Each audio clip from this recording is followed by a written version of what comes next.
Aparte de excelentes vías, buen clima, lo verde de sus paisajes, el calor humano de su gente y muchas buenas características hacen definitivamente que el Quindío sea un verdadero destino turístico colombiano.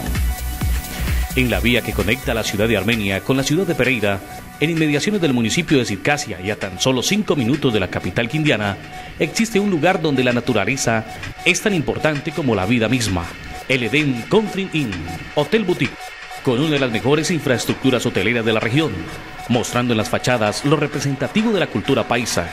El hotel cuenta con 30 confortables habitaciones, dotadas de todo lo necesario para el pleno descanso, entre las que se puede encontrar tipo estándar, mini suite, familiar y tipo presidencial.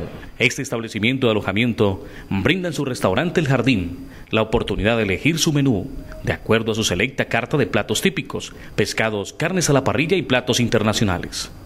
La Fonda Paisa es el sitio típico para reunirse con amigos o de partir en pareja, acompañado de una variedad de música y licores que harán gozar momentos alegres y románticos. Una de las causas fundamentales por las que el departamento del Quindío ha llegado hasta tan lejos, si a lo de turismo se refiere, no es solamente la amabilidad de su gente, sino a lo que de entretenimiento y diversión se trata. Entrar al Edén Country Inn es acceder a un mundo de entretenimiento, piscina, turco y 2 jacuzzis, uno al aire libre y el otro cubierto, ambos climatizados y con disposición día y noche. Se cuenta para el deporte con gimnasio y una cancha de squash, convirtiendo a esta en la exclusividad entre hoteles del eje cafetero. Por otra parte, juegos infantiles y juegos de mesa como ping pong, parqués, ajedrez, cartas y dominó.